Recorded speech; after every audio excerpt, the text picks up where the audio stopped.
Welcome to Sleepy Love Tales, soothing romantic stories to help you relax and fall asleep.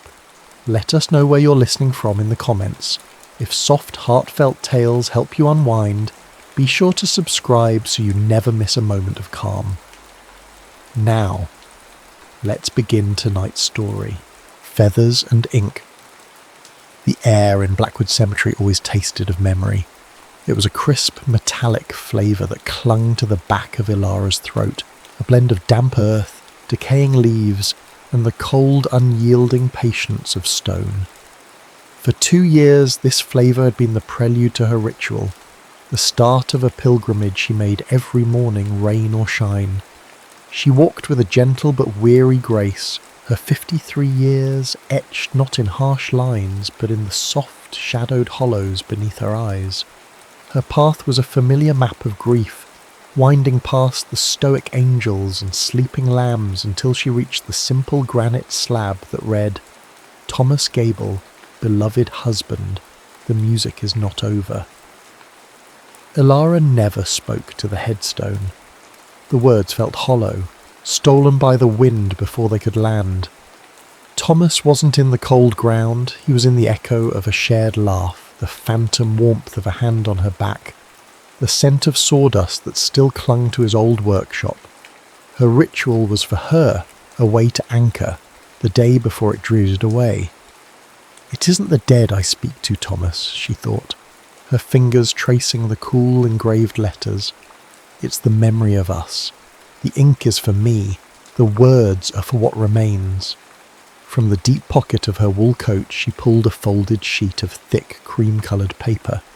Using a fountain pen with a nib as fine as a feather, she had filled it with the quiet minutiae of her life, the leaky faucet she'd finally fixed, the surprising sweetness of the late-season tomatoes, the way the morning light still caught the dust motes dancing in the sunroom, just as he'd loved. It was a conversation with a ghost, a monologue of love that refused to fade into silence. But her pilgrimage had a second secret stop. Midway between Thomas's plot and a newer section of the cemetery stood a magnificent ancient oak.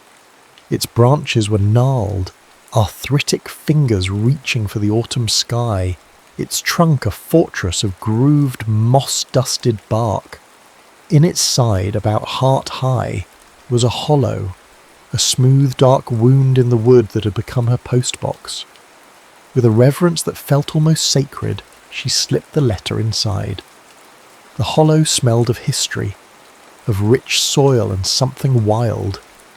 For 2 years it had been the silent keeper of her sorrow, but not today. This morning, as she reached into the familiar darkness, her fingers brushed against something unexpected. Not just the smooth, cool wood, but paper. It was foreign to her touch, thinner than her own luxurious stationery, crisp and dry, folded into a sharp, neat rectangle. Her heart gave a painful, startled lurch. A trespass, an intrusion. She snatched her hand back as if burned, then, overcome by a sudden fierce curiosity, she reached back in and pulled the note out. She unfolded it with trembling fingers. The handwriting was not her elegant looping script. It was a man's hand, bold and angular, written in a simple black ballpoint pen. The words were few, but they landed with the force of a physical blow. "I thought I was the only one who spoke to the trees. For what it's worth, I hear you, and I understand." Elara stood frozen, the note rattling in her hand. The world, which had been muted and predictable for so long, suddenly crackled with a terrifying, vibrant static. The crunch of leaves under a distant walker's feet, the caw of a crow from a bare branch, the scent of the coming frost, it all rushed in, sharp and overwhelming. Her solitary ritual, the quiet cornerstone of her life, had been breached. She looked from the note to the oak, then across the way to the newer graves. Someone was watching, someone was listening, someone understood, and she couldn't decide if it felt like a violation or a miracle. She folded the note carefully, its sharp creases a stark contrast to her own soft-edged letters, and slipped it into her pocket. As she walked away, she did not look back. The air still tasted of memory, But now it held a new, unfamiliar flavour, the electric tang of a question mark. For the first time in 2 years, as she left the gates of Blackwood Cemetery, Elara felt something other than the quiet ache of absence. She felt a tremor of pure, unadulterated fear, mingled with a whisper of something she hadn't dared to feel in a very long time. Hope. The first frost arrived the following week, a delicate lacework of silver that glittered on the headstones and turned each blade of grass into a shard of glass. The world had grown colder, starker, and yet a strange, hesitant warmth had begun to bloom within Elara. It lived in her coat pocket, in the crisp, folded note she reread a dozen times a day. She wrote her next letter to Thomas with a different kind of energy. The words were still for him, but they were shadowed by a new awareness, a sense of an unseen audience. After she had tucked it into the oak's hollow, she found herself lingering, her gaze drifting across the cemetery. She saw no one. The secret was safe. 3 days later, a reply was waiting. Thus began their anonymous chorus. They were careful never to cross paths, their visits to the oak tree timed like the changing of a silent, unseen guard. He would leave a note, and days later she would find it.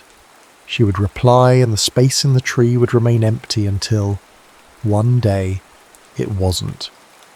His name was Liam. He revealed it in his third letter, a simple signature at the bottom of a page torn from a practical spiral-bound notepad.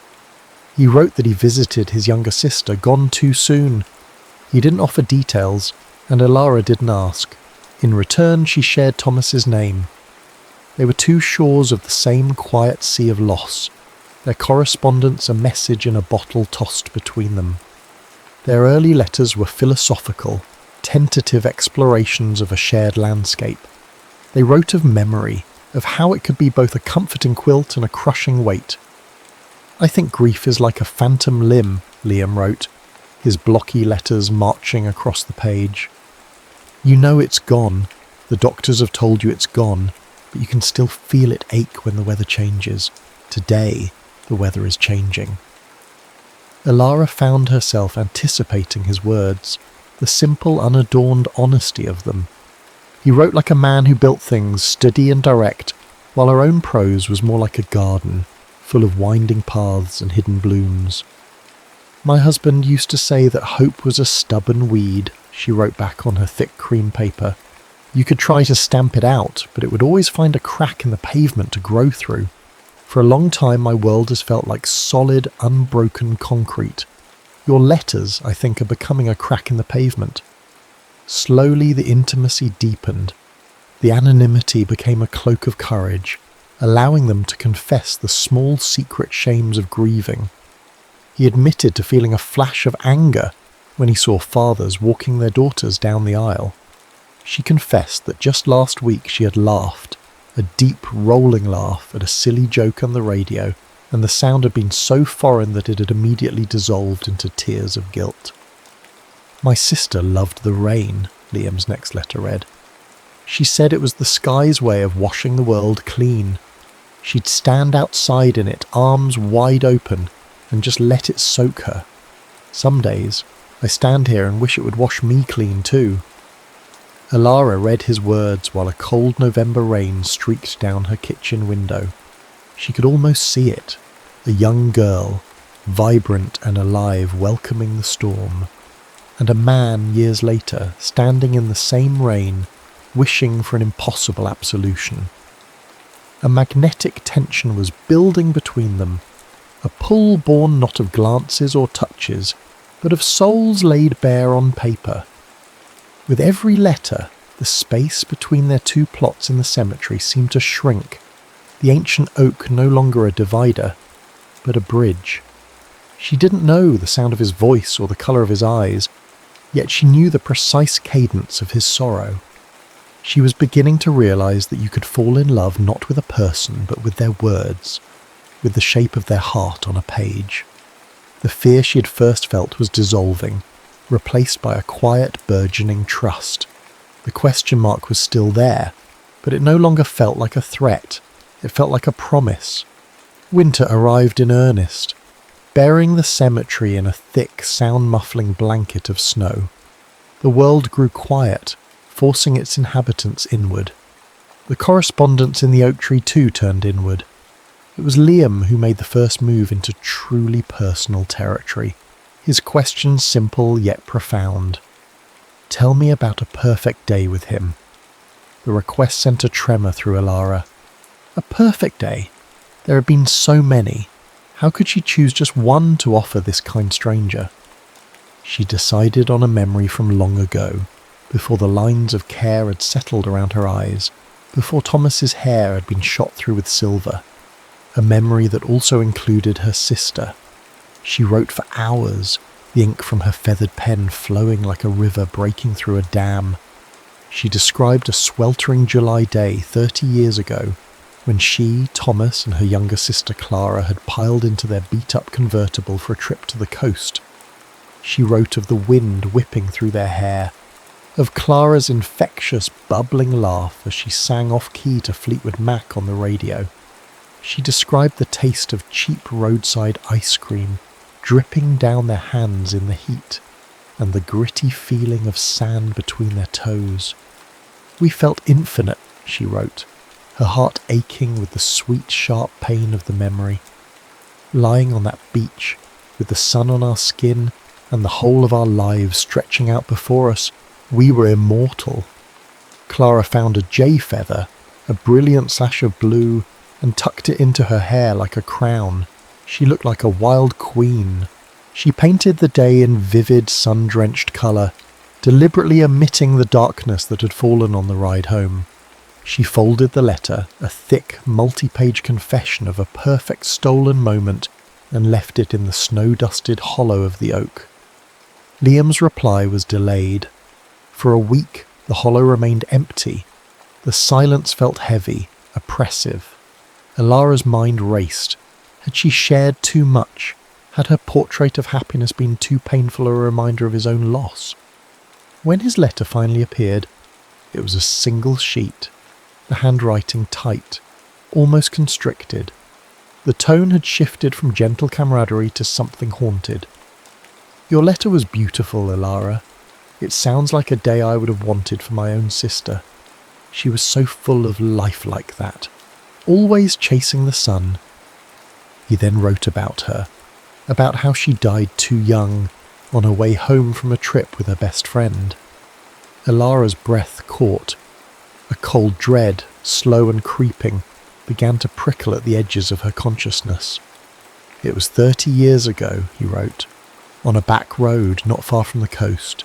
Route 7, a patch of gravel on a sharp curve. They never stood a chance. Route 7. Elara's hand flew to her mouth, a strangled gasp escaping her lips. The room began to swim. It couldn't be. It was a coincidence. A cruel, impossible coincidence. She read on, her eyes scanning the words with a frantic, horrified intensity. I was a volunteer firefighter then, just a kid really. We were the first ones on the scene.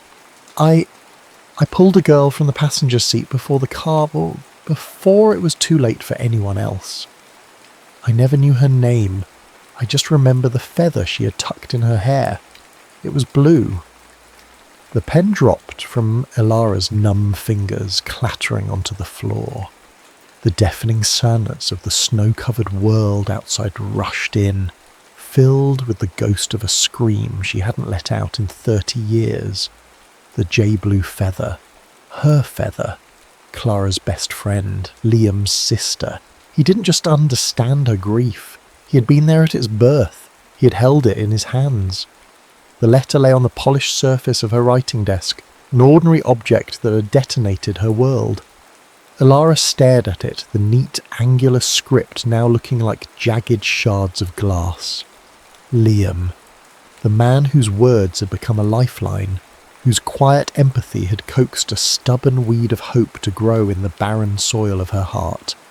He was the boy from her nightmare. Her study, usually a sanctuary of warmth and quiet contemplation, felt like a cage. The frantic, unsteady rhythm of her own heartbeat was a drum against her ribs. She stood up and walked to the window, wrapping her arms around herself. Outside, the snow-covered cemetery was a landscape of peaceful, monochromatic white. A perfect, beautiful lie.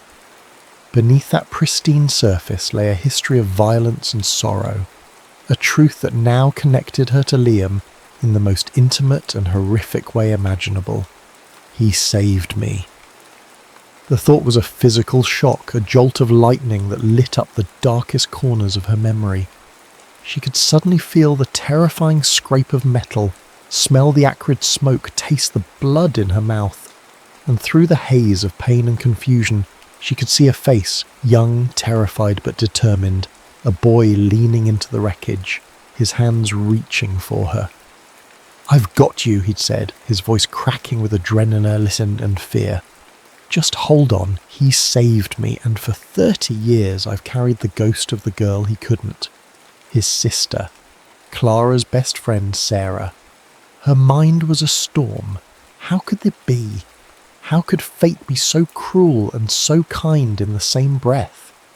The man who was a comfort for her grief was inextricably linked to its very source. The stranger who had pulled her from the brink of death was the brother of the girl whose loss had shadowed her entire adult life. A wave of nausea washed over her. Guilt. It was a familiar poison, but now it had a new, unbearable potency. She had lived. She had loved Thomas. She had known decades of quiet joys and gentle sorrows, while Sarah's life had been extinguished in an instant. And Liam had spent those same decades mourning his sister, haunted by the memory of an anonymous girl with a feather in her hair. This beautiful, fragile connection they had built, this sacred space in the hollow of an oak tree. Was it all built on a foundation of tragedy? A secret she had kept from the world, and now from him? He looked up out of the letter. She could retreat. She could stop writing, disappear back into the silence, and leave him to wonder. She could preserve the purity of what they had shared, this anonymous chorus of two wounded souls. It would be easier, safer. But his words echoed in her mind. "I hear you, and I understand." He had understood more than he ever knew. He had been listening for 30 years. To run now would be the ultimate betrayal, not just of him, but of the girl she had been, the survivor he had pulled from the wreckage. He deserved the truth. He deserved to know that the life he saved had been a life worth living. It was a debt she had not even known she owed. With a trembling hand, Elara picked up her feathered pen. The ink felt impossibly heavy. She took a fresh sheet of her cream-coloured paper, but her usual flowing prose abandoned her. There were no paragraphs, no poetic metaphors left. There was only the stark, terrifying truth. She wrote only 10 words, her handwriting shaky and unfamiliar. "I know that road. I was in the car. Please, meet me at the oak tree. Sunrise." She folded the note, her movements stiff and robotic. The finality of the ink on the page felt like a verdict. She had no idea what would happen when he read it, what dawn would bring. She only knew that their anonymous chorus was over. The silence was about to be broken, and she was terrified of what she would hear in the echo. Dawn broke reluctantly, spilling soft watercolour hues of rose and pale gold across the snow-covered landscape. The air was achingly cold, so still that Elara could hear the soft crunch of her own boots on the pristine snow. Her breath plumed in front of her, a visible manifestation of the life churning inside her chest.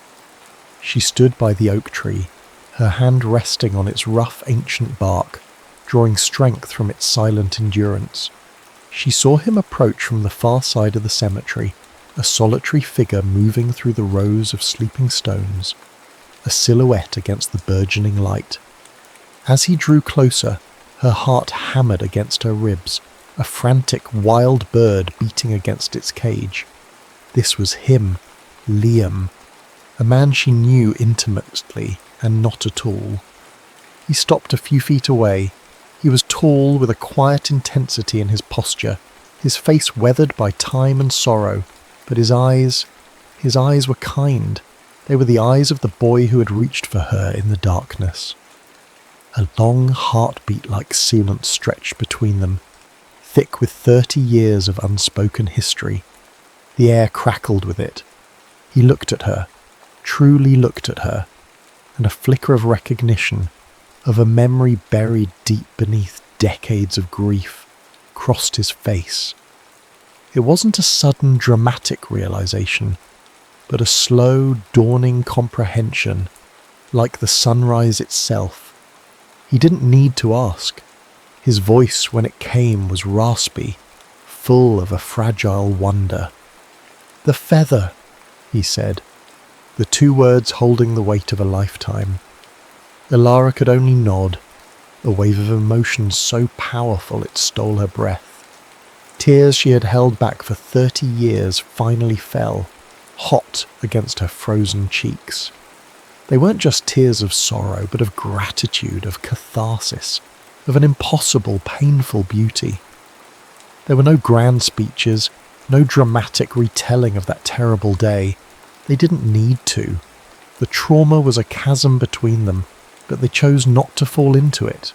Instead, they began to build a bridge across it, one quiet word at a time. He spoke of Sarah, her laugh, her terrible taste in music, her fierce loyalty. Elara spoke of Thomas, his steady presence, his gentle humour, the way he had patiently helped her piece her shattered life back together. And for the first time, Elara spoke of Clara without the crushing weight of guilt, sharing a memory of her sister that made Liam smile. They were giving faces to the names in their letters, transforming ghosts back into people, their shared grief finally finding a voice. "All these years," Liam said, his gaze lost somewhere in the pastel sky, "I mourned my sister, and I carried the memory of a girl I couldn't save. I never let myself think about the life I did save. I never let myself hope she was okay." "And all these years," Elara replied, her voice thick with tears, "I felt like a ghost, a survivor who didn't deserve to be. You were the first person who saw me, really saw me, both times." He looked at her then, and the chasm disappeared. In its place was a connection so profound, so forged in the crucible of fate, that it left them both breathless. He didn't just save her life, he had returned to it decades later to help her truly live it. As the sun climbed higher, casting long shadow across the snow, Liam reached out and took her hand. His grasp was warm, solid, real. After months of paper and ink, of words and whispers, the simple, profound connection of flesh and bone was a homecoming. Her hand, which had held a pen to write of loneliness, now rested in the hand that had pulled her from the darkness. They stood there for a long time, 2 solitary souls no longer alone, while the first birdsong of the morning broke the sacred silence. In the quiet language of loss, they had found a grammar for hope, realizing that the deepest roots of love often grow in the very places we believe to be barren. The story of feathers and ink was over, but the story of Elara and Liam had just begun.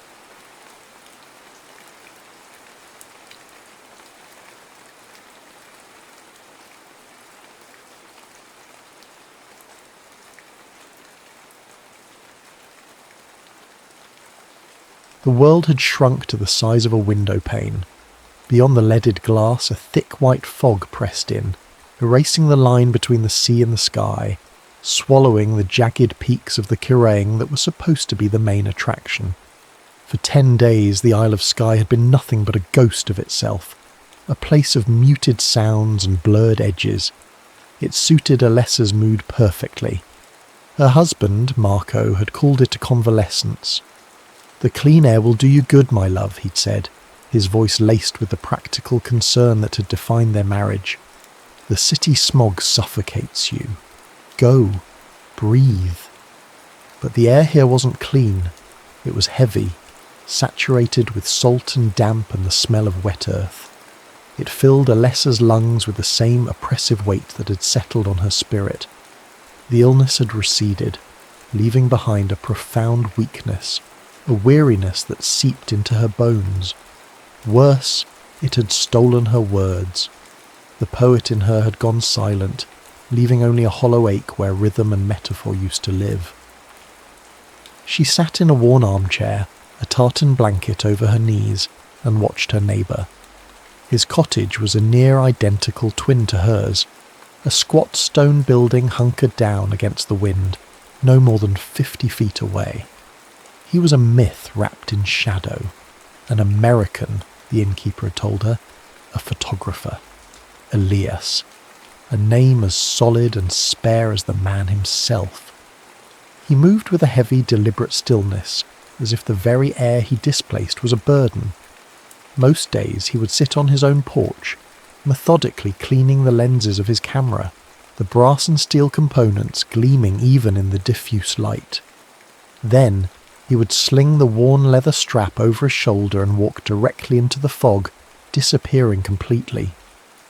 Hours later, he'd return, his dark hair slicked with mist, his jacket soaked, his expression unreadable. He never seemed to carry anything back but the camera on his chest. He moves like a man who has seen the end of the world, Alessa thought, her fingers tracing the rim of a cold teacup, and is in no hurry to find the beginning of a new one. I think I understand. The silence between their cottages was a living thing, punctuated only by the mournful cry of gulls and the distant rhythmic sigh of the waves against the cliffs. And sometimes another sound would cut through the quiet, the sharp metallic click of his camera's shutter. It was a sound of finality, of a moment captured and pinned down. She wondered what he found to photograph in the endless featureless grey. Was he too documenting the void? On the 11th day, a restless energy propelled her from her chair. She wrapped a thick wool shawl around her shoulders and stepped onto the small stone porch, leaving the cottage door ajar. The damp air was a shock, instantly chilling her skin. She breathed it in, a shallow, careful breath that ended in a familiar betrayal. A tickle, then a rasp, then a full-body rattling cough. It seized her, doubling her over the porch railing. Her lungs burned, tears pricking her eyes. She fought for breath, each gasp ragged and loud in the profound quiet. When the spasm finally subsided, she was left trembling, leaning against the cold stone, utterly spent. And then she saw him. He had emerged from the fog so silently he might have sprung from the earth itself. He stood a few feet away, a ghost in the mist, holding a simple glass of water. He offered it to her without a word, his expression obscured by the gloom, but his gesture was one of simple, unambiguous kindness. Alessa straightened up, embarrassed, and took the glass with a shaky hand. "Thank you," she managed, her voice a hoarse whisper. She drank, the cool water soothing the raw fire in her throat. He gave a slow, deliberate nod. His face was all harsh lines and angles weathered by sun and wind, his eyes a deep, startling blue, even in this colourless world. They held a profound, ancient weariness. "The damp gets in your bones here," he said. His voice was a low gravel, rough with disuse. The American accent was unmistakable, flattened by years away from home. You learn to live with it, or it swallows you whole. She handed the empty glass back to him, their fingers brushing for a fleeting second. His were cold, firm. "I am Alessa," she said, finding her voice. "My husband." He thought the air would help. She ended with a small, self-deprecating smile. "Elias," he replied. He didn't smile back. He just watched her, his gaze steady and intense, as if he were trying to find the right aperture to see her through. The fog swirled around them, a thick living curtain. For the first time since she'd arrived, Alessa didn't feel like it was isolating her. It felt like it was holding them together in a small shared pocket of the world. The silence returned, but it was different now. It was no longer empty. It was filled with the unspoken presence of another soul. He gave one last nod, then turned and dissolved back into the mist, leaving Alessa alone on the porch, the taste of clean water on her tongue and the echo of his voice in the air. The fog, as if by some unspoken agreement, began to recede. It didn't vanish entirely, but thinned into a gauzy veil, revealing a world of dramatic, sweeping beauty. The sky was a canvas of bruised purples and moody greys, and the sea, now visible, churned with a restless energy. The landscape was stark and primal, and for the first time, Alessa felt a flicker of something other than melancholy. It was awe. Feeling her strength slowly returning, she began to take short, hesitant walks along the cliff path. She never strayed far, her lungs still a fragile barometer of her exertion. On the third day of this new routine, she saw Elias emerge from his cottage, his camera, as always, his silent companion. He watched her for a moment as she navigated the muddy track, her steps uncertain. "There's a place," he called out, his voice carrying easily on the wind, "sheltered just a little further." She paused, surprised by the invitation. "I don't want to intrude on your work." He shook his head, a slight, almost imperceptible movement. "The ghosts don't mind." He started walking, and after a moment's hesitation she followed. He led her away from the cliff's edge, inland toward a shallow, green valley, where the skeletal remains of a village stood against the sky. It was a crofter's settlement, abandoned for a century or more, the stone walls of the cottages crumbling, their roofs long since surrendered to the elements. The wind whispered through the empty doorways, a lonely, keening sound. As they walked among the ruins, the silence between them began to fill with words. It started small. He asked about Italy. She asked about America. But soon the conversation deepened, drawn out by the profound solitude of their surroundings. "I feel like these stones," Alessa confessed, running her hand over the rough lichen-spotted wall of a roofless cottage. "Solid on the outside, but hollow within. My words, they have gone. It is as if the illness washed them all away, and I am left with nothing but silence." Elias was quiet for a long time, framing a shot of a single defiant thistle growing from a crack in a hearthstone. The click of the shutter was the only reply. Then he lowered the camera. "Words can be a lie," he said, his gaze fixed on the flower. "They dress things up, make them prettier or uglier than they really are. Sometimes the silence is more honest." He spoke guardedly about his work, calling it reportage. He never used the word war, but he spoke of places where the silence was a scream, where the dust was made of memories people wanted to forget. He spoke of Vietnam. He showed her how he saw the world, urging her to look through the viewfinder. The world shrank, became focused, intense. He had framed a shot of a fallen wall, the way the afternoon light caught the vibrant green moss clinging to it. Through his lens, it wasn't decay, it was tenacity. It was life persisting against all odds. "You photograph what is," she said, her voice filled with a newfound understanding, the hard truth of it. She looked around at the empty homes, at the ghosts he'd mentioned. "I write about the feelings left behind, the echoes. Perhaps they are the same thing." He didn't answer, but a different kind of silence settled between them, one of shared comprehension.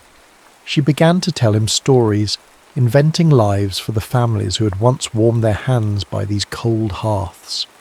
She gave them names, sorrows, and simple joys, weaving tales from the shapes of the stones.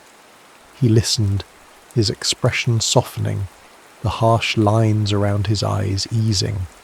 She was lost in a story about a fisherman's wife waiting for a boat that would never return when she felt it. The slight shift in his posture, the quiet intensity of his focus on her. The camera was up. She froze, feeling suddenly exposed, vulnerable, but he didn't lower it. He waited, and in that moment, She understood. He wasn't stealing her image. He was asking for it.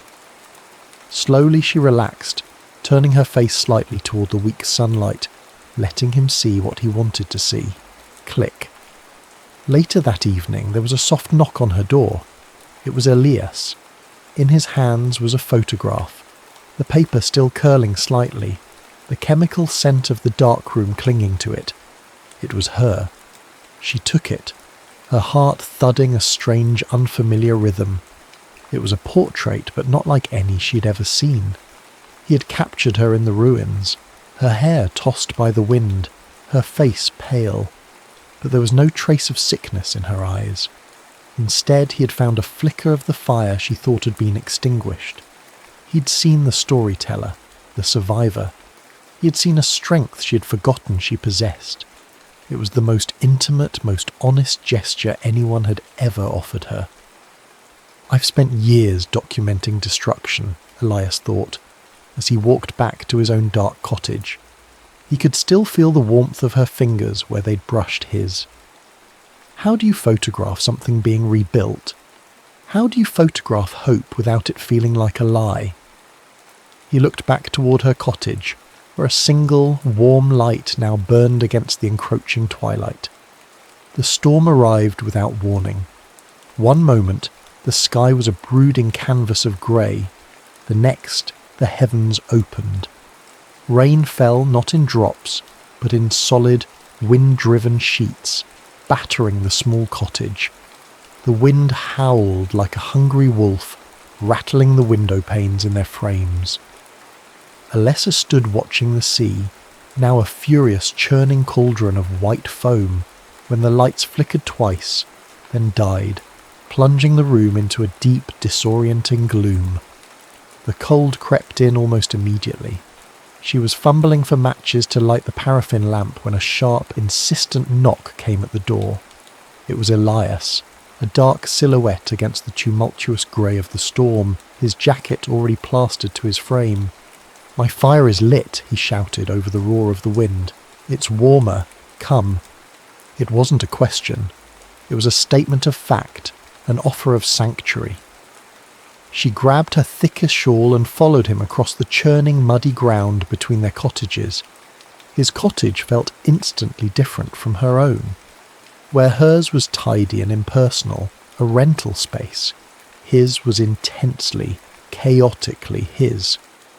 Books were stacked on every surface, maps were pinned to the walls, and the air was thick with the rich, earthy scent of a peat fire that blazed in the hearth. And everywhere there were photographs, tacked to the walls spread across a large wooden table, clipped to a wire hanging across the room. They were stark black and white images of a world away from this misty island.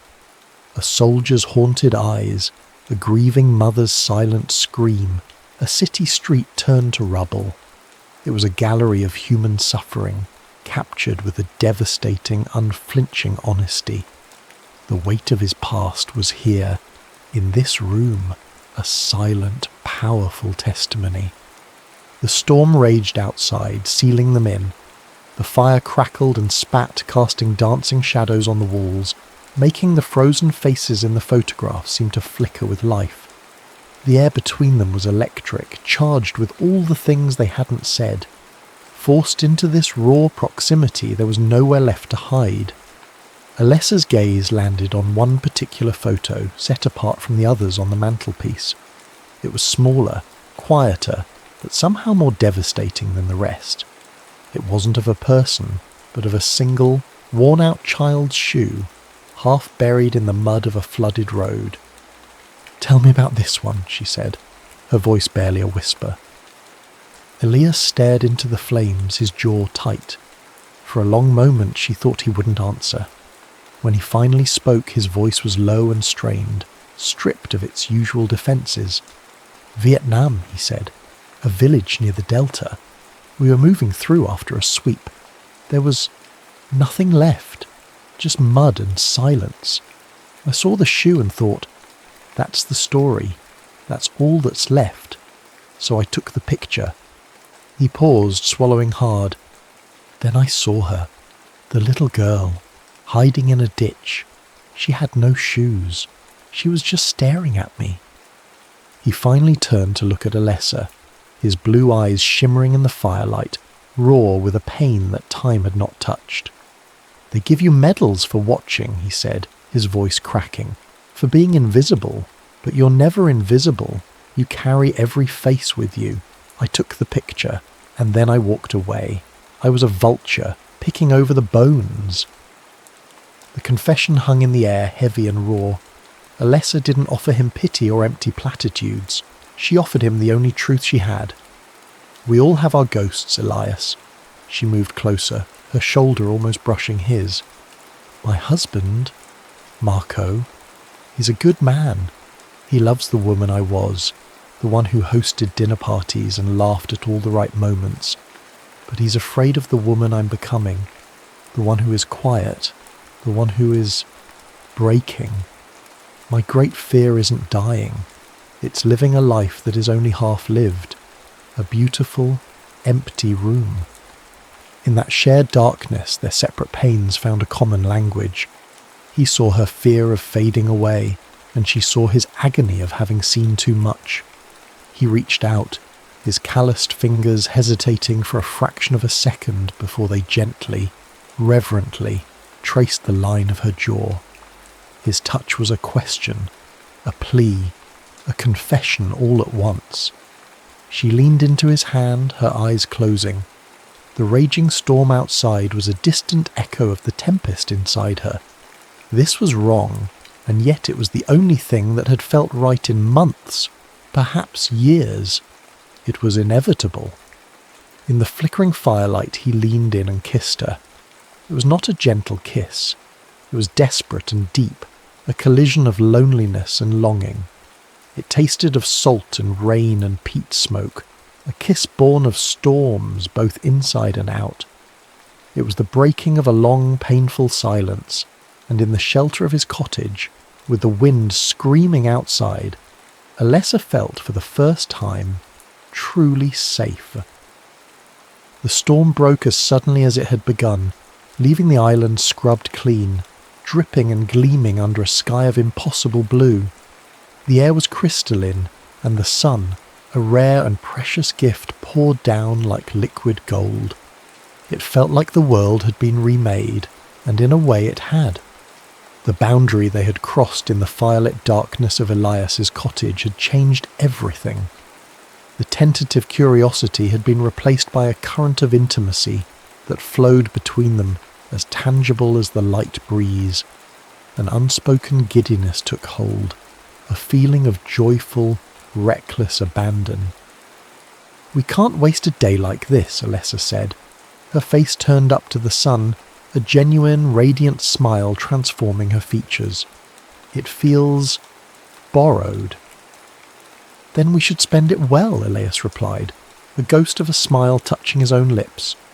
For one perfect, sun-drenched day, they became tourists in their own temporary world.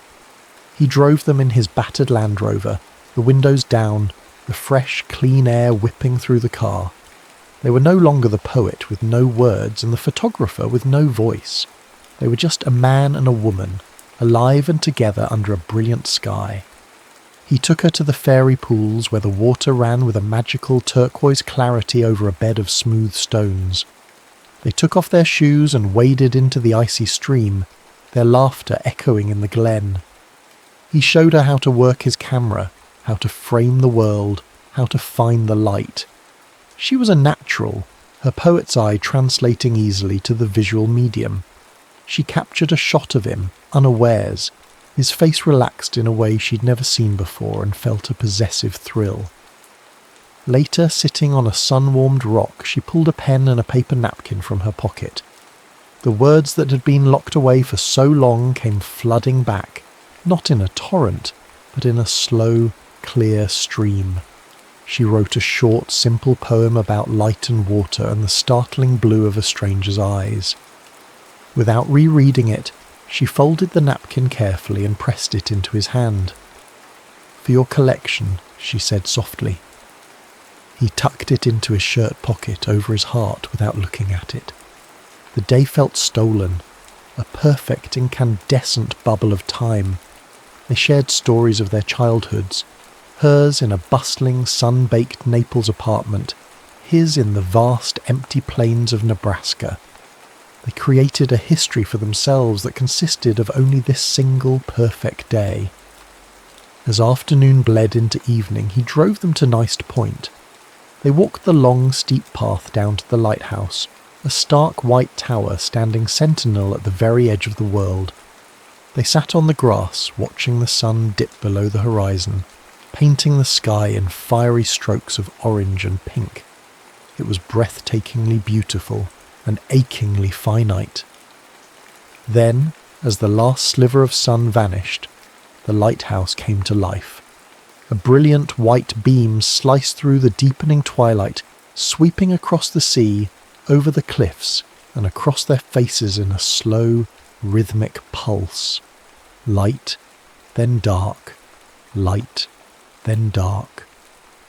The steady, predictable sweep of the beam was a reminder of the world outside their bubble, a world of order, of responsibility, of promises made long ago. It was Elara who broke the spell. "I received a letter yesterday," she said, her voice quiet, almost lost in the sound of the waves below. "It was from Marco. He's coming at the end of the week, to take me home." The words hung in the air between them, heavy and irrefutable. Home. The word felt foreign, a place she no longer recognised. Elias didn't speak. He just watched the relentless rhythmic light. Light, then dark. "It always comes back around," he said, his voice flat. "A perfect circle. You can count on it." The unspoken meaning was painfully clear. The lighthouse beam was a circle, a constant. Their time together was a straight line, and they were standing at the end of it. The joyful abandon of the day dissolved, leaving behind a profound and tender sorrow. This beautiful, borrowed sun was setting, and they both knew it would not rise for them again. The choice was never discussed. It didn't need to be. It had been made for them years ago in other countries, in other lives. This day was a gift, a perfect memory to be stored away. It was not and could never be a beginning. The end came on a quiet, grey morning. The weather had returned to its sombre sky temperament, the sky a blanket of soft pearlescent grey, the air still and cool. The tide was out, exposing a wide expanse of dark, slick rocks and seaweed, the sea a distant, placid line. It felt like the island itself was holding its breath. Elara was packed. Her 2 small suitcases stood by the door of her cottage, a silent testament to her imminent departure. Marco had arrived the night before, a whirlwind of cheerful, oblivious energy. He was a handsome man, with an easy smile and a proprietor's air of confidence. He had kissed Elara soundly, declared the island air had worked miracles, and spoken at length about a dinner party they were hosting upon their return to Italy. He was the physical embodiment of the life she had chosen, the life to which she was returning. He saw her rosy cheeks and renewed energy, and saw only a successful cure. He did not see the ghost in her eyes. Now he was loading the car, humming a jaunty tune, blissfully unaware of the profound, silent drama unfolding just a few feet away. Elara stood on his porch. He and Elara hadn't spoken since Marco's arrival. There was nothing left to say. Now, as Marco disappeared into the cottage for a final check, Elias walked across the damp grass that separated them. He stopped a few feet from her. The silence between them was vast, filled with the weight of their single, perfect day and the stormy, confessional night. There were no grand declarations, no pleas, no desperate promises.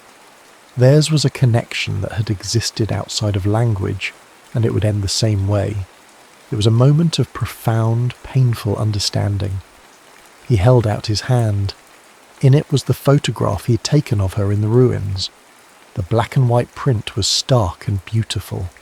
She looked strong, windswept, and alive. A woman she was only just beginning to know.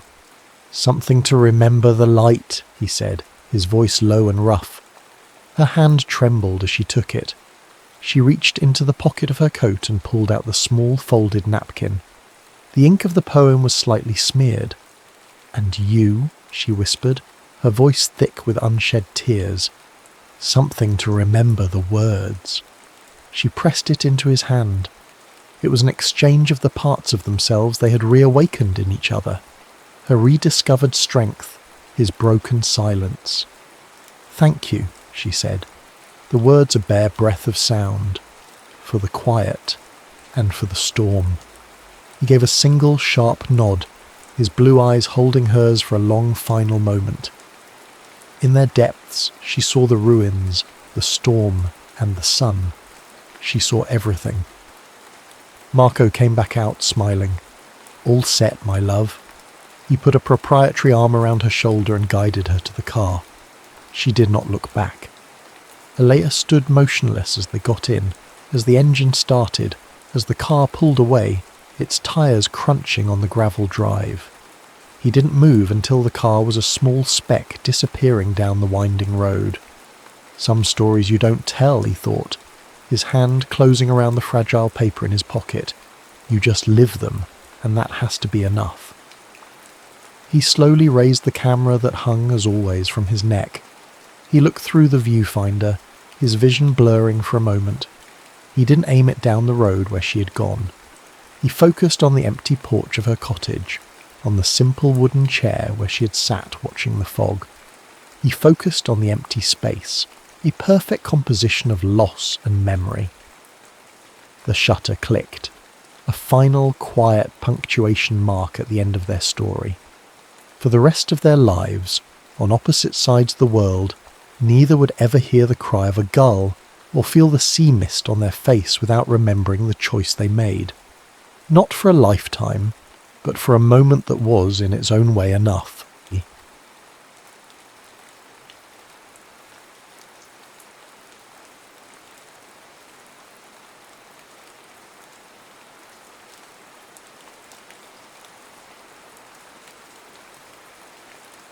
The Unbroken Chord.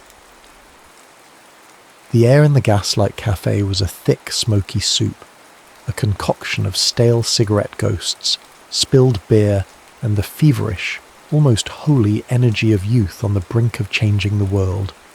It was late 1964, and Greenwich Village was the beating heart of that change. Eleonora Ellie Vance, however, felt like a ghost herself. She finished her final song, a crystalline ballad about a weeping willow she'd known in the gardens of her Connecticut home, and the applause that followed was polite, appreciative, but thin. It was the kind of applause you give a pretty porcelain doll on a shelf. You admire its craftsmanship, but you don't expect it to speak to your soul. Her voice, a thing of trained, bell-like purity, felt like a lie in her throat. She sang of pastoral beauty, while the newspapers screamed of fire hoses in Alabama and boys her age being shipped to a place called Vietnam. A chasm had opened between her art and her reality, and she was standing on the wrong side singing melodies that felt as hollow as a drum. She retreated from the small, scarred wooden stage, her guitar case feeling heavier than it ever had before. Then he stepped into the light. He didn't so much walk to the stage as he claimed it, his presence a low hum of electricity in the crowded room. His name was Sam Jones, and everything about him was the antithesis of her. Where she was polished, he was raw. Where her guitar was pristine, his was a battered veteran, its body covered in the scuffs and scars of a life lived hard. He didn't speak a word, just settled onto the stool, his shoulders slumped not in defeat, but with the weight of stories that needed telling. And then he played. It wasn't folk music, it was something older, deeper. It was the blues, dragged up from the Mississippi mud and steeped in the pain of generations. His voice, when it came, was the sound of gravel and whiskey, of smoke-filled juke joints and lonely roads. He sang of injustice, not in allegories or metaphors, but in stark, brutal poetry. He sang of a boy named Jimmy, a friend, who wouldn't be coming home. The room, which had been a low babble of conversation, fell into a profound, reverent silence. Each note was a testament, each chord a piece of his soul laid bare. Ellie stood near the bar, frozen.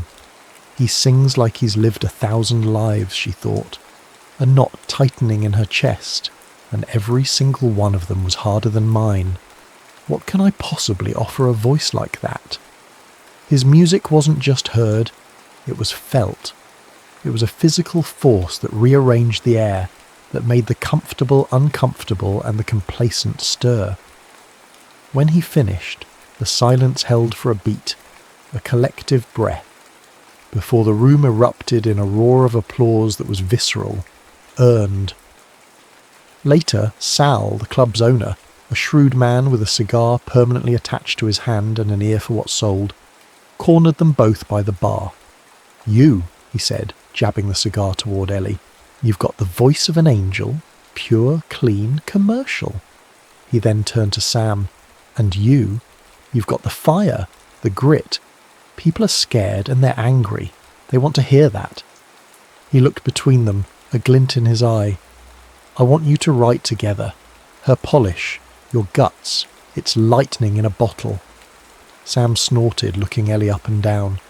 He saw the pressed collar of her blouse, the carefully coiffed blonde hair, the untouched innocence in her wide blue eyes.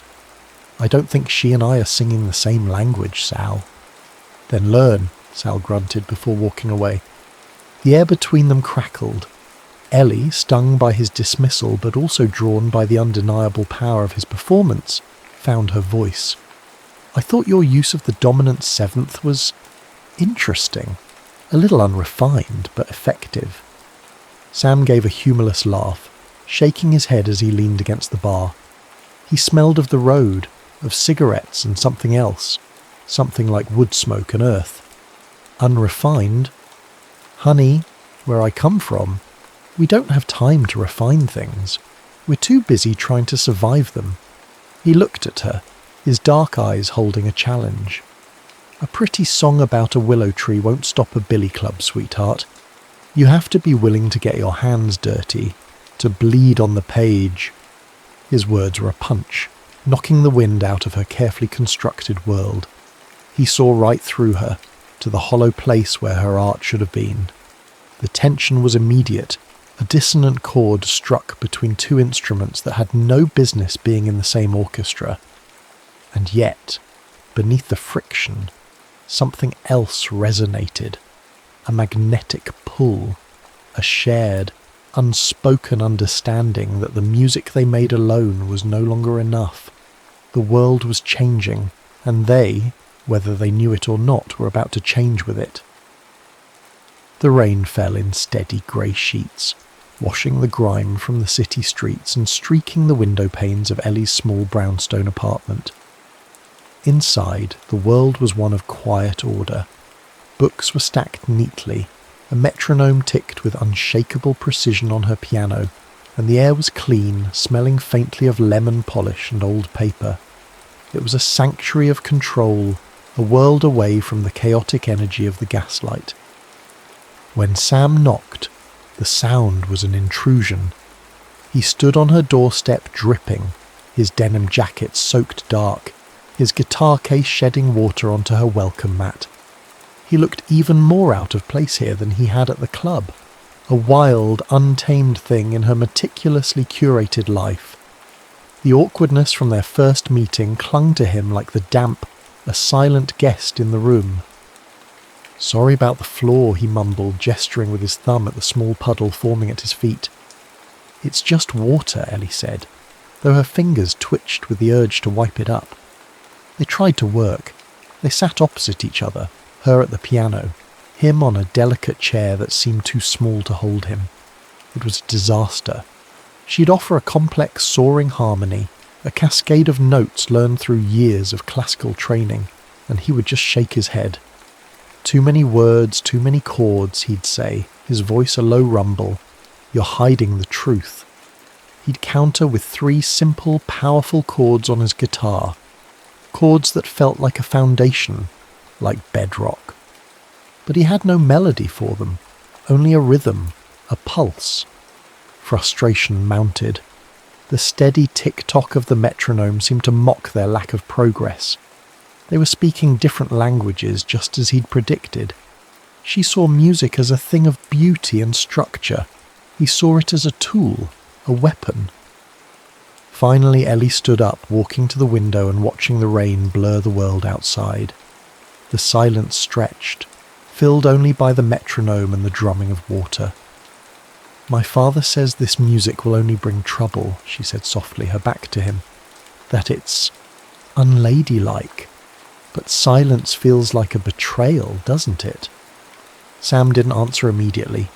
He just watched her, the rigid set of her shoulders, the way she clasped her hands behind her back. She keeps her anger locked up tight behind all those pretty notes, he thought. But I can hear it. It's the same quiet hum I've been carrying my whole life. When she turned back, her composure had cracked just enough. She was holding something in her hand. It was a newspaper clipping, the edges worn from handling. She unfolded it and laid it on the piano. The headline was stark, the black and white photograph beneath it grainy and horrifying. A peaceful protest in Selma being met with truncheons and dogs. "I can't stop looking at it," she confessed, her voice barely a whisper. "I read about it in my safe, warm apartment, and I write songs about trees." A single tear escaped, tracing a path down her cheek. It was the first truly honest thing she had shown him. Seeing that raw, unguarded emotion in her, something in Sam's own defences gave way. He looked at the clipping, a familiar ache tightening his chest. He reached into his own story, a place he rarely let anyone visit, and offered her a piece of it. "I left Mississippi because of a day like that," he said, his voice losing its hard edge. "My friend, the one I sang about, Jimmy. He just wanted to help people register to vote. He believed in the good of things. They found him by the side of the road 3 weeks later." He didn't say any more. He didn't have to. The shared grief, the shared outrage, finally bridged the gap between them. It was a sombre, sacred ground they could both stand on. Ellie sat back down at the piano. This time, when her fingers touched the keys, they didn't search for complexity. They found a simple, haunting melody that rose and fell like a lament, like the rain against the glass. It was full of the sorrow she'd been holding back.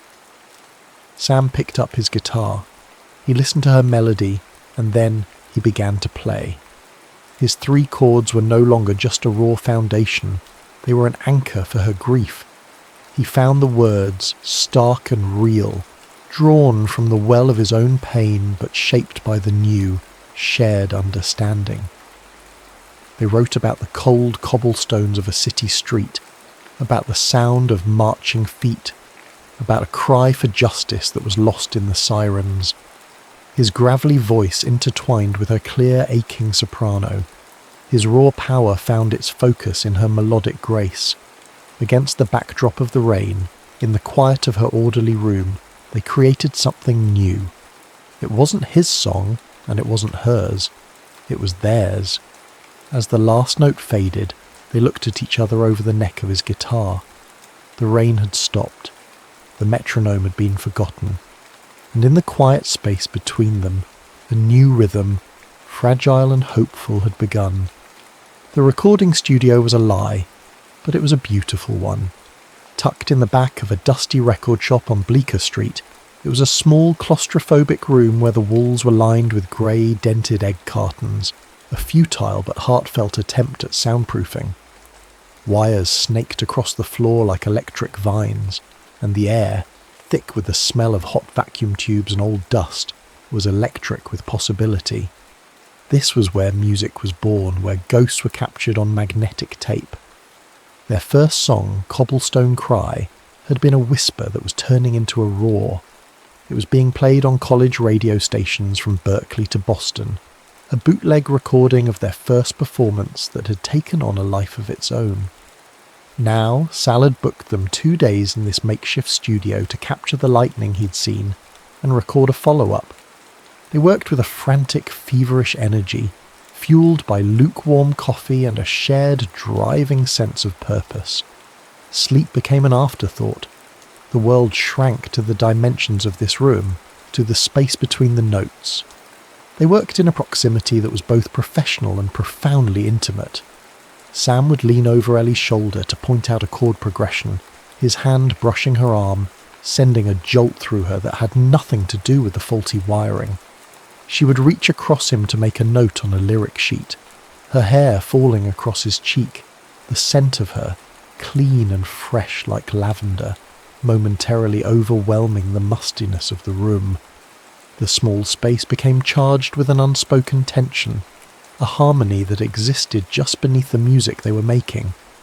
They were creating a song about holding on to hope in a world that seemed determined to extinguish it, and in the process they were becoming that hope for each other.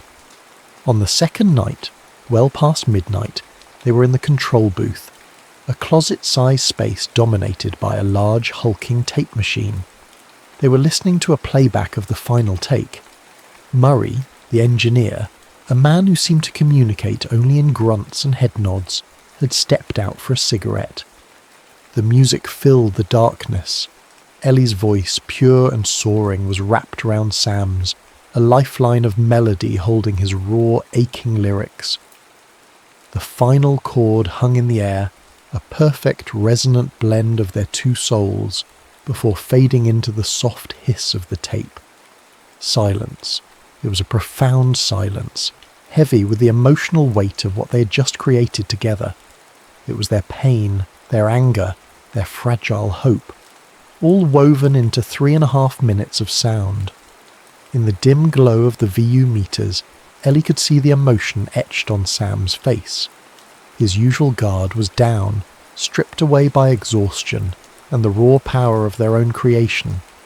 He turned to look at her, his eyes dark and deep in the shadows. He didn't say anything. Words felt clumsy, inadequate for the moment. He reached out, his calloused fingers surprisingly gentle as they cupped her jaw, his thumb stroking her cheek.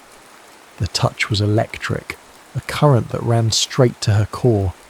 For the first time, she thought, her mind a dizzying swirl. The music wasn't just in the room, it was in me. His touch was the melody. My heartbeat was the drum. He leaned in slowly, giving her every chance to pull away. She didn't. She couldn't. She leaned into him, closing her eyes as his lips met hers. The kiss was hesitant at first, a question. Then, as she responded, it deepened, becoming an answer, a confirmation of everything that had been building between them in the unspoken glances, the accidental touches, the shared silences. It tasted of stale coffee and cigarettes and something else, something that was just Sam, a deep, resonant certainty. It was a kiss that was both a release and a vow. It sealed the partnership they had forged in music and transformed it into something more. It was a promise made in the heart of their shared creation, a quiet chord struck in the darkness. When they finally broke apart, breathless, the hiss of the tape was the only sound. Sam rested his forehead against hers, his eyes still closed.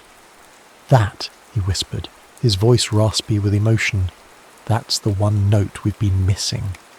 He was right.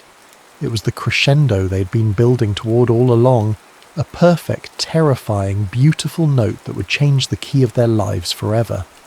The spinning reel of tape in the corner seemed to capture it all, not just the song but the silence, the kiss, the vow. A moment of permanence in a world of static. The dressing room was a concrete box painted a sickly shade of green, located in the bowels of a large concert hall in Washington, D.C. A single, bare bulb hummed overhead, casting harsh shadows that seemed to amplify the tension. Through the walls, the sound of the crowd filtered in, not the intimate applause of a folk club, but the vast, restless roar of thousands of people gathered for a march. It sounded less like an audience and more like an ocean tide, powerful and unpredictable. The success of Cobblestone Cry and the buzz around their new song, The Unbroken Chord, had propelled them out of the village and onto a national stage. But fame, they were learning, was a double-edged sword. It brought them here to open for one of the biggest names in folk music, but it also brought scrutiny. Sal had called with a warning. A man in a cheap suit, probably FBI, had been asking questions around the clubs, asking about the troublemakers singing angry songs. And then there was the letter. It had arrived that morning, forwarded from her New York address. It was from her parents, the paper wrinkled and smelling faintly of her mother's rosewater perfume. The words were a torrent of love and fear, a desperate plea for her to come home, to leave this dangerous world of protest and radical music, to come back to the safety of the willow trees and manicured lawns. Ellie held it in her hand, the paper a tangible symbol of the world she'd left behind, a world that was trying to pull her back. Sam saw the letter. He saw the tremor in her hands, and the protective shell he had built around himself for years, the one she had so carefully started to dismantle, snapped back into place, harder and more fortified than ever. His past experiences, the ghosts of Mississippi, were no longer memories. They were present-day threats. He saw them in the shadows of the hallway, in the faceless roar of the crowd. "We're not singing it," he said, his voice flat. He was staring at the setlist tacked to the mirror. His finger was pointing at the last song, The Unbroken Chord. It was their most powerful, most defiant, and most dangerous song. Ellie looked up, confused. "What are you talking about? It's our best song." "It's a target, Ellie," he shot back, his voice tight with a fear she'd never heard from him before. The lyrics, "Burn bright until the shadows flee." A single voice, 1,000 strong, can break the back of what is wrong. In this city, on this day, that's not a song, it's a provocation. They'll be watching us. "That's the point," she argued, standing up to face him. The small room felt even smaller, charged with their conflict. "The moment we let fear write our songs, we've already lost, Sam. Don't you see? This is the entire point. To be heard." "You've read about the cost, Ellie," he said, his voice rising, his hands clenched into fists. He took a step closer, his eyes burning with a desperate protective fire. "You read it in your newspaper clippings. I've paid it. I've seen what happens to people who provoke. I won't let you be the price for a song. I can't." His fear was a tangible thing, a raw living entity in the room. It wasn't for himself, she knew that. It was for her. It was a fear born of love, but it felt like a cage. The conflict was no longer about a set list or a lyric. It was about the fundamental chasm between their experiences. He had seen the darkness firsthand and wanted to shield her from it. She, having just found her voice, refused to be silenced. It was their first real fight, and it was tearing them apart, the static of the real world finally overwhelming their private melody. "So what do we do, Sam?" she asked, her voice trembling with a mixture of anger and hurt.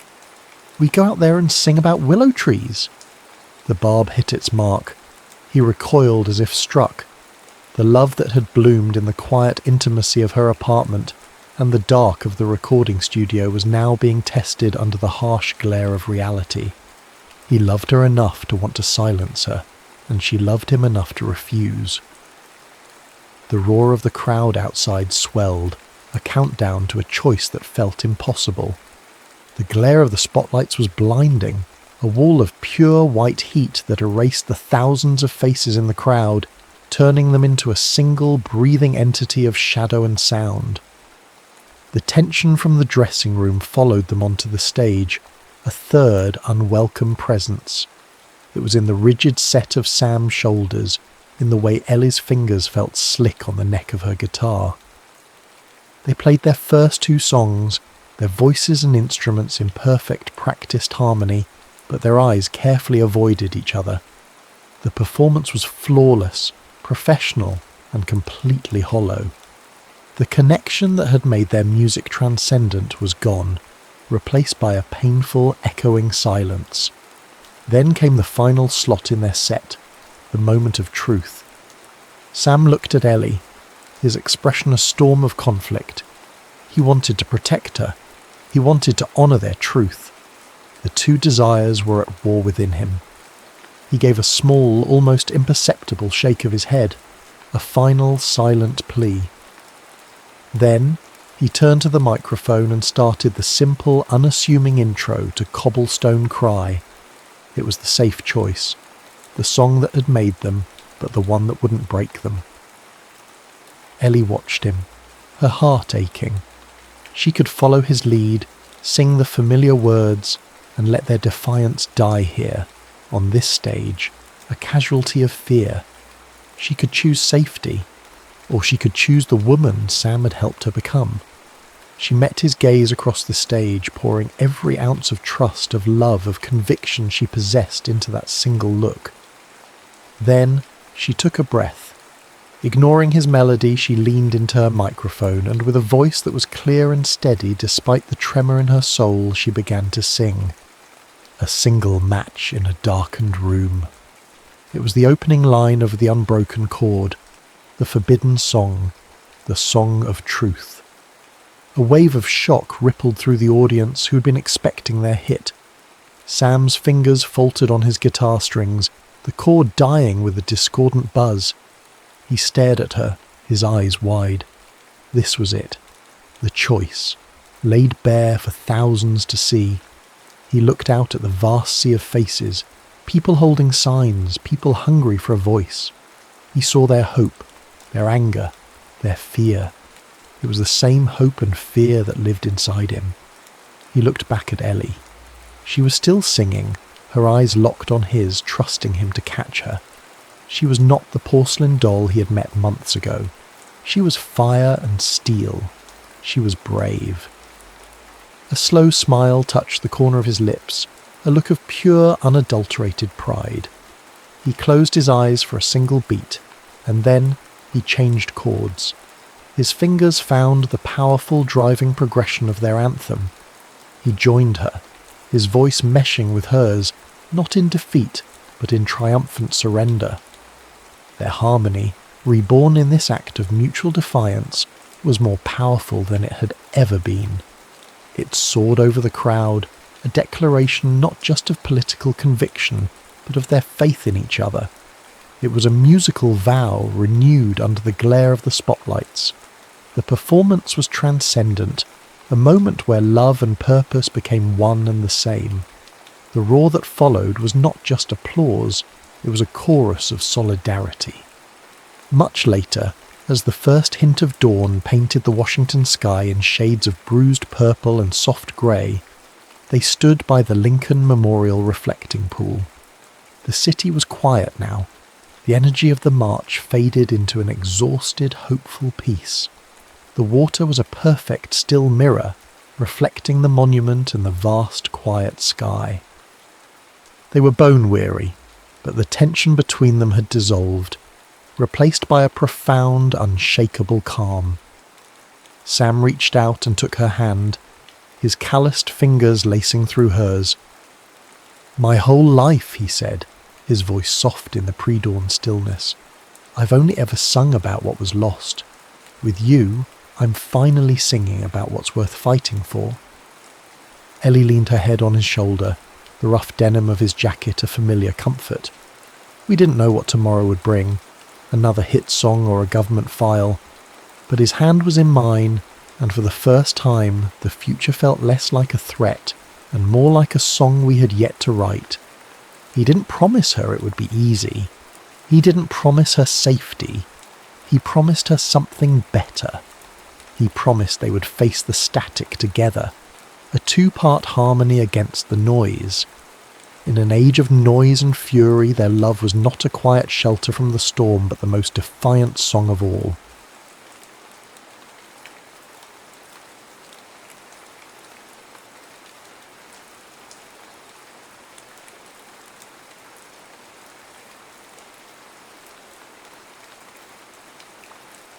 The Orchard Keeper's Promise. The final turn of the lane was a memory etched so deep in Charlotte Vale's soul that her hands tightened on the worn leather of her reticule before her eyes even registered the view. It had been 10 years since she had fled this corner of the Sussex countryside, a blushing bride on the arm of a man who had promised her the world and had, in the end, left her with nothing but his name and a silence that echoed louder than any cannon. Now, in the late spring of 1847, she was simply Mrs. Vale, a widow at 28, returning not in triumph, but in retreat. The carriage wheels slowed, their rhythmic crunch on the gravel path a sound that vibrated up through the floorboards and into her bones. Outside the window, the world was a riot of untamed green. Hawthorn hedges, thick and thorny, spilled onto the lane, their white blossoms like fistfuls of scattered pearls. The air that drifted through the open window was thick, sweet, and damp, carrying the scent of wet earth, burgeoning life, and something else.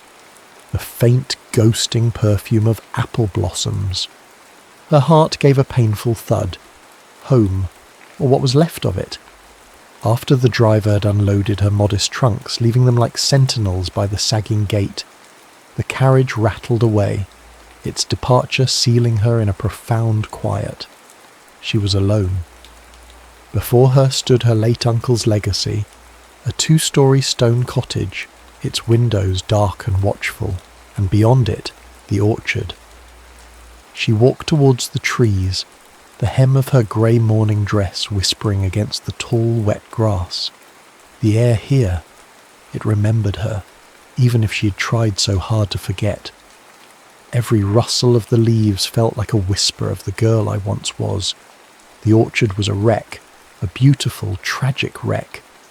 Branches, heavy with leaf but sparse with blossom, clawed at each other, a tangled knot of woody limbs reaching for a sun they could barely find. Weeds choked the ground, and the air of neglect was as palpable as the dampness clinging to the bark. It felt like a mirror to her own heart, a place of once vibrant potential, now overgrown with the thorns of grief. Her fingers, pale and trembling slightly, reached out to touch the gnarled trunk of a familiar giant, its bark a topography of shared history. This was the one, the old sentinel at the edge of the grove. It was beneath this very tree that Gabriel Hughes had stolen her first kiss, a clumsy, breathless collision of lips that had tasted of sunshine and unripe apples. The memory was so vivid it made her ache, a phantom limb of a life she'd never lived. "It has missed a woman's touch." The voice came from behind her, deep and steady as the earth itself. It was a voice she hadn't heard in a decade, yet knew as well as her own name. She turned slowly, her heart a frantic bird in her ribs. It was him, Gabriel Hughes. The boy was gone, replaced by a man forged from labour and time. His shoulders were broader, his jaw stronger, set with a sternness she didn't recognise. His hair, the colour of dark honey, was ruffled by the breeze, and his eyes, those startlingly clear grey-blue eyes, held a reserved, unreadable expression. His hands, resting at his sides, were calloused and stained with soil, the hands of a man who spoke the language of the land.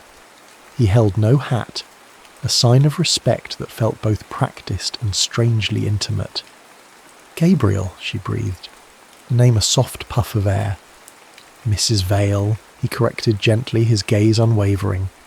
The formality was a chasm between them, wider and deeper than the 10 years that had passed. The air crackled, thick with unspoken questions and the ghosts of 2 teenagers who had once carved their initials into a tree not 20 feet from where they now stood. I've come to see to my uncle's affairs," she said, her voice sounding thin and reedy to her own ears. He nodded, a short, sharp dip of his chin. "I heard. A good man, your uncle. He loved this place."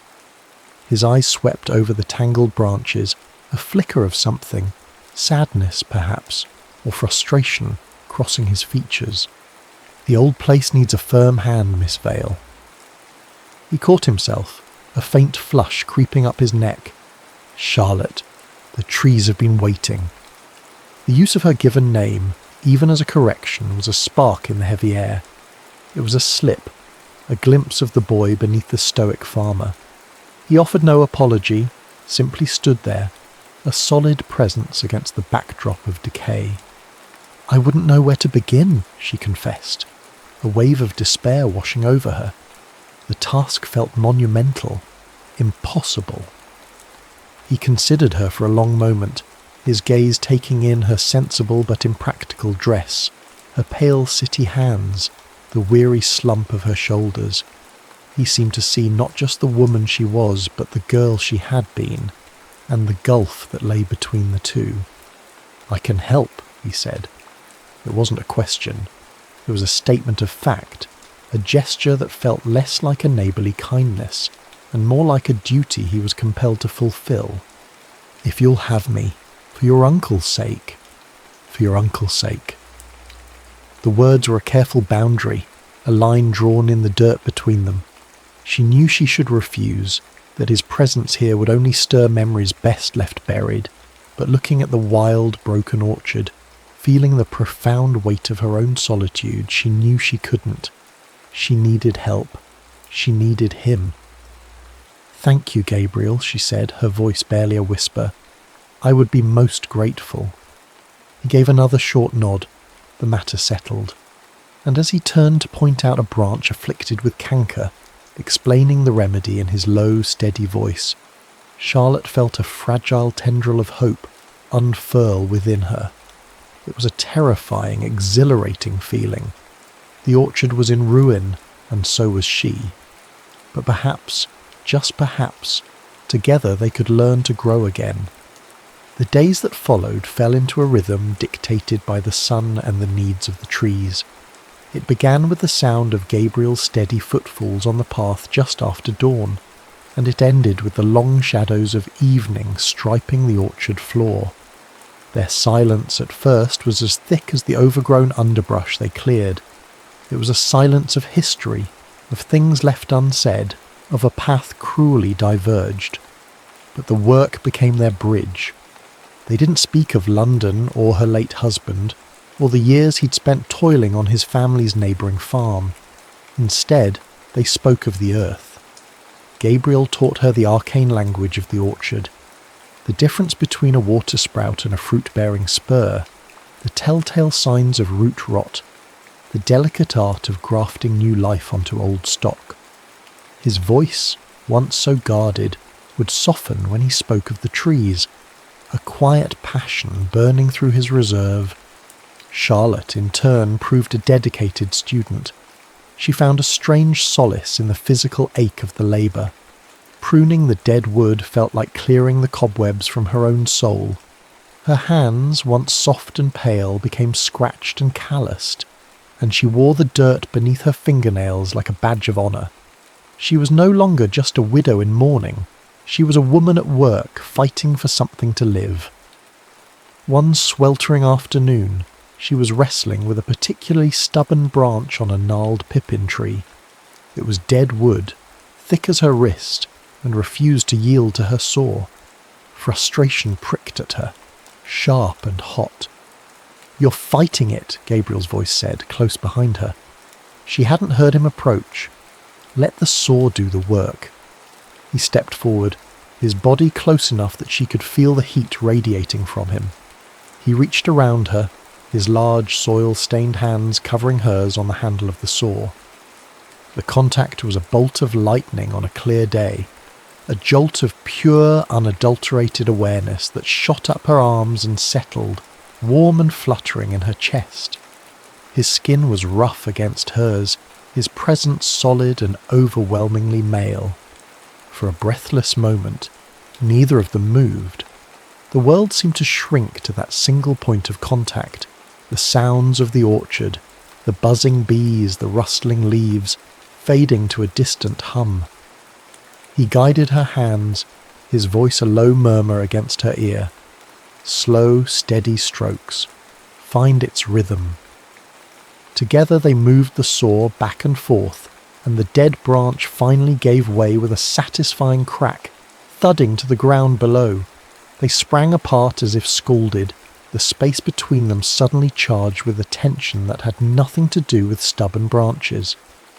Gabriel cleared his throat, turning his attention to the fallen limb with an intensity that was wholly feigned. Charlotte's heart hammered against her ribs, a wild and unfamiliar beat. Later they took their midday meal of bread, hard cheese and cool water from the well. Without discussion, they settled in the shade of the old sentinel tree at the edge of the grove, their kissing tree. The memory of that day hung between them, as tangible as the dappled sunlight filtering through the leaves. It was a shared secret, a silent testament to a story that had never been finished. Charlotte risked a glance at him. He was staring out across the rows of trees, his expression thoughtful. "My uncle always said you could hear the secrets of the orchard if you listened long enough," she said softly, breaking the silence. "I think I'm only just beginning to learn its language." Gabriel turned to her, his gaze holding hers. A flicker of a smile touched his lips, a rare and precious thing. He was right. These trees, they remember everything. Who planted them? Who cared for them? Who neglected them? He picked up a fallen apple blossom, its petals already browning at the edges, and rolled it between his thumb and forefinger. They remember the girl who used to climb their branches without a care in the world. He looked at her then, and for a moment the stoic farmer vanished, and she saw the boy he'd been, the boy who had looked at her with such open, unguarded adoration. He saw it too, the reflection of his own memory in her eyes. He looked away quickly, his jaw tightening as the mask of impassivity slid back into place. She still looks at the world with that same wonder, he thought, a familiar ache twisting in his gut. I had thought the years would have taken it. I had thought I had taken it. He stood, dusting the crumbs from his trousers. "The sun is moving," he said, his tone once again brisk and practical. "There's a section of Bramleys that needs attention before evening." As he walked away, Charlotte remained seated, her fingers tracing the rough bark of the tree. The warmth of his hand on hers still tingled on her skin. The work was mending the orchard, yes, but it was also tending to roots she thought had been severed long ago, uncovering a connection that had lain dormant, waiting beneath the surface of the years. Summer settled over the Sussex countryside, heavy and ripe. The days grew longer, the work in the orchard more intense, and the space between Charlotte and Gabriel smaller. The physical boundaries they had so carefully maintained began to blur. A shared look over a row of trees, a hand offered to help her over a tangle of roots, the easy companionship of their shared lunches. Each was a small thread, weaving them closer together. The breaking point came, as it so often does with a storm.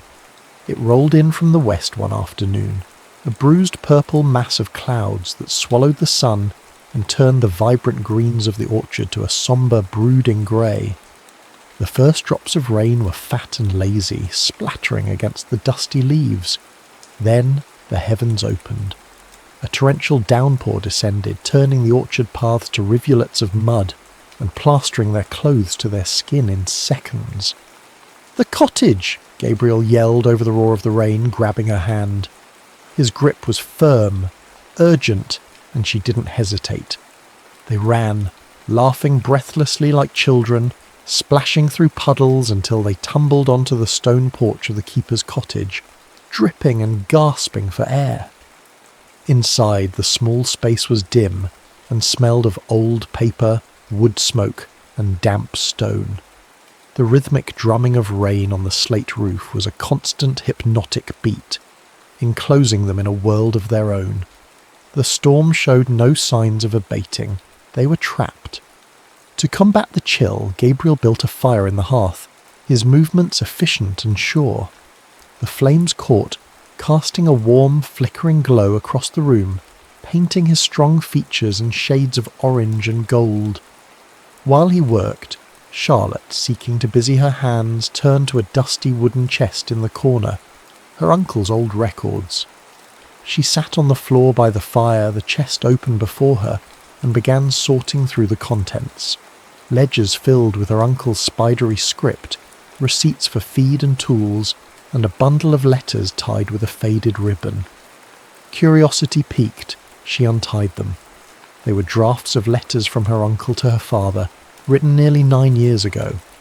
Her brow furrowed as she read the worried, pleading words.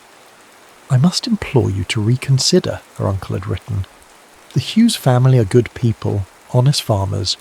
To call in this debt now, after such a poor harvest, would be their ruin.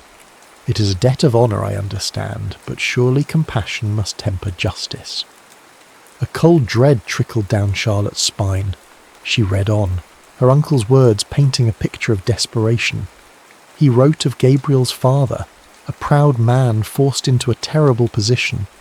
He wrote of Gabriel himself, a young man of 18 with a bright future, forced to abandon any plans for his own farm to work his family's land to the bone, just to keep their heads above water.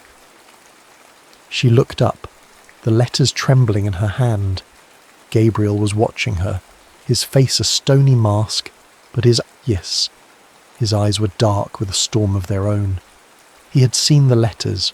He knew what she was reading.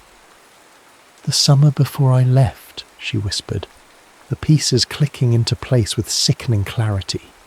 "You stopped coming to the fence. You stopped looking at me." Gabriel's jaw worked, the muscle clenching and unclenching. He stared into the fire, his voice low and rough when he finally spoke. "Your father came to see mine. He was polite, a gentleman. He simply stated that the loan, made in good faith years before, was now due. In full. We had nothing. The blight had taken nearly half the crop." The air in the small cottage grew thick, heavy with the weight of this long-buried secret. This was the ghost that had haunted them, the true reason for the silence, the distance. It wasn't just that she had left, it was that he had been forced to let her go. "He said," Gabriel continued, his voice raw, "that it would be unwise for the son of a debtor to be seen courting the daughter of a man of property. He made it clear my place was here, far below yours." Tears pricked Charlotte's eyes, hot and shameful. "Oh, Gabriel, I never knew." All these years she had carried her own narrative of their ending, a story of youthful fancy and circumstance. She had never imagined the brutal, calculated cruelty of it. "All these years," she murmured, her voice thick with emotion. "I thought I was the only one with a ghost at my shoulder. You carried one too." The sight of her tears seemed to break something in him. The rigid control he held over himself finally fractured. He turned from the fire, his eyes shining with an agony he had suppressed for a decade. "Some debts aren't settled with coin," he said, his voice cracking. "They're paid in silence." In distance he took a ragged breath. "Do you think I wanted to let you go? I saw you in that carriage, Charlotte, riding away to a new life, and I stood here, tethered to this land by your father's chains, and I swore I would never let myself feel that way again. I would never hope for something so far out of my reach." He confessed it all then, that he had never stopped thinking of her, that his stoicism was a shield, his silence a penance. He had built a fortress around his heart to keep from breaking it a second time, and in the warm, firelit intimacy of the cottage, with the storm raging outside, Charlotte rose to her feet and closed the distance between them. She didn't offer platitudes or apologies for her father's sins. Instead, she reached out and laid a hand gently on his arm, a silent offering of shared sorrow. He looked down at her hand, then up at her face, and in his eyes she saw the walls of his fortress finally begin to crumble. The rain fell, washing the world clean, and inside the small stone cottage 2 hearts began, tentatively, to heal. Just as a fragile sense of hope had begun to take root in the orchard, the blight arrived. It came not as a sudden storm, but as a creeping pestilence, a sinister whisper on the early autumn air. It started on the lower branches of the copse's orange pippins, presenting as ugly brown spots on the leaves, which soon curled and withered as if touched by frost. Within a week it had spread. The apples themselves, which had been swelling with the promise of a bountiful harvest, began to show the same telltale blemishes, a sickness spreading just beneath the skin. Desperation coiled in Charlotte's stomach, cold and sharp. The orchard was more than just land and trees.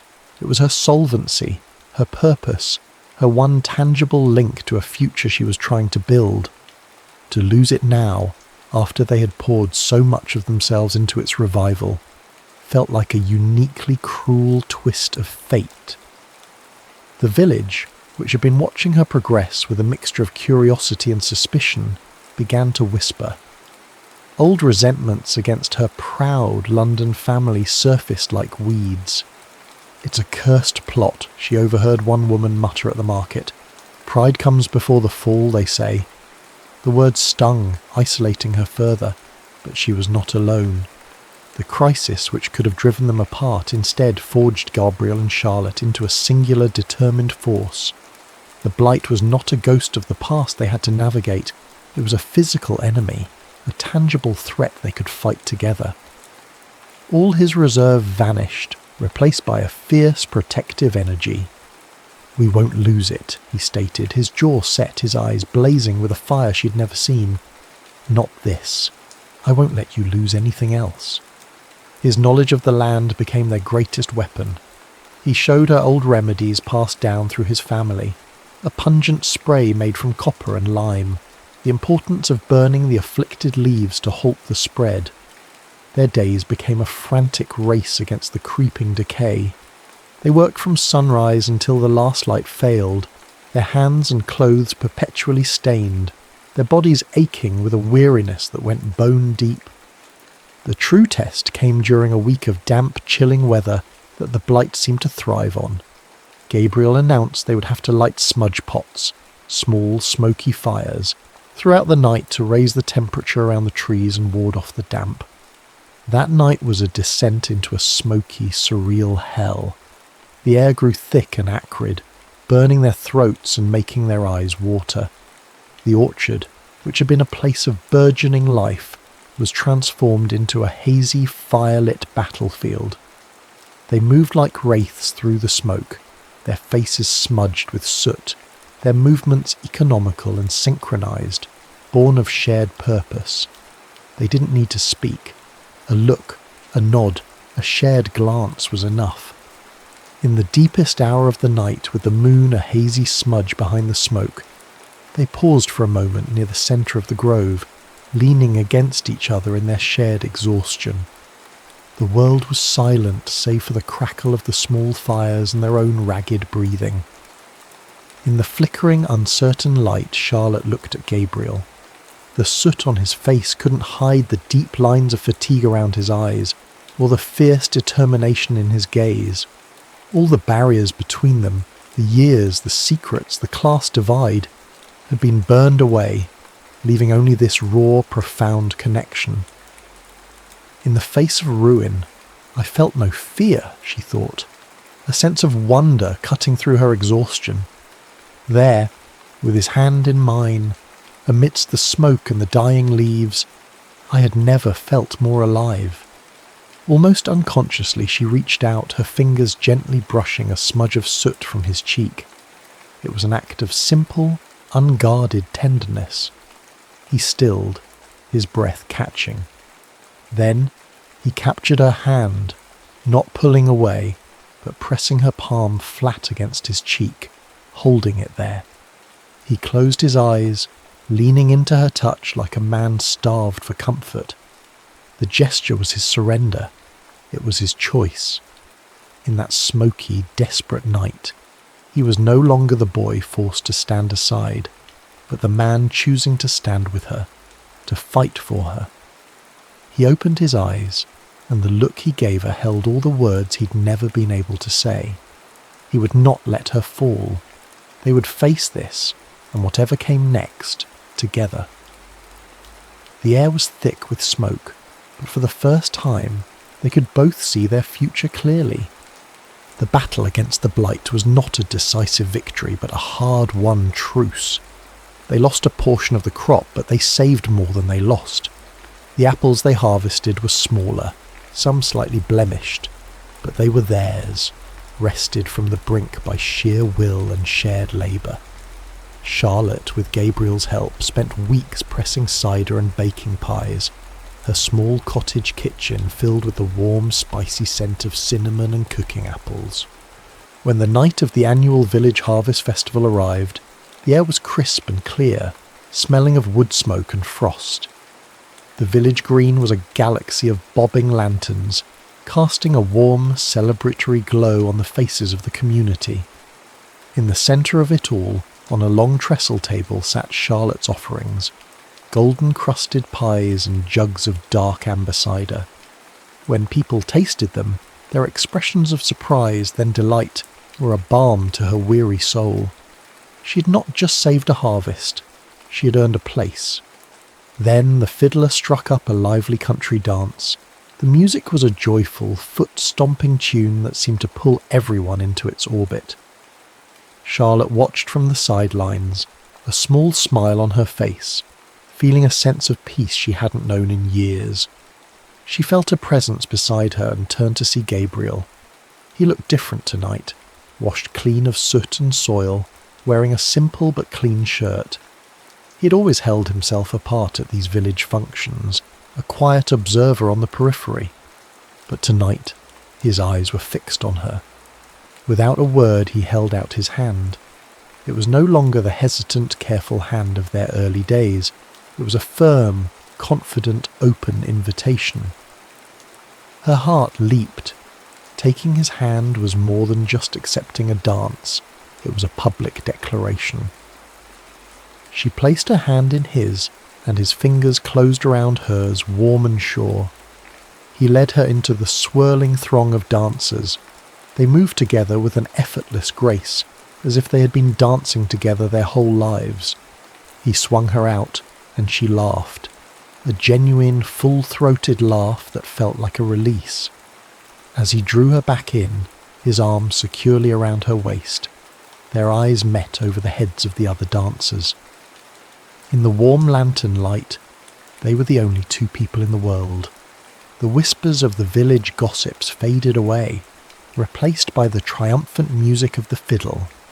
Later, when the dancing had slowed and the moon was high in the sky, he took her hand again. "Come with me," he said, his voice a low murmur meant only for her. He led her away from the fading lights of the festival, down the familiar lane and back through the gate of the orchard. Their orchard. The trees stood as dark, sleeping silhouettes against the star-dusted sky, their branches bare, resting after their long fight. The air was still and cold, but full of the quiet promise of spring. He led her to the heart of the grove, stopping beneath the ancient gnarled branches of the kissing tree. It stood as a silent witness to their entire story, to the boy and girl who had been, and the man and woman they had become. He turned to face her, his hands finding hers in the darkness. He didn't have a grand, poetic speech. His words were as simple and true as the earth beneath their feet. "Charlotte," he began, his voice thick with emotion. "When I was a boy, I dreamed of a life I thought I could never have. A life with you. Then I spent 10 years trying to forget that dream." He squeezed her hands gently. "Working here, with you, it brought that dream back to life. I don't have much to offer, just calloused hands and a heart that's been yours since the first blossom. Let's build a life here. Let's plant new roots, see new seasons, together." Tears streamed freely down her face, tears of joy, of relief, of a happiness so profound it ached. "Yes," she whispered, her voice choked with emotion. "Yes, Gabriel. Yes." He released one of her hands to gently cup her face, his thumb stroking away a tear, and then he kissed her. It was not the clumsy, breathless kiss of their youth, nor the desperate, smoke-filled moment of their crisis. This kiss was deep and sure, a kiss that held the memory of the first and the promise of 1,000 more. It was a kiss that tasted of autumn air and sweet cider and finally of home. And in the quiet heart of the orchard, under a blanket of stars, she realised a promise made by a boy had finally been kept by a man.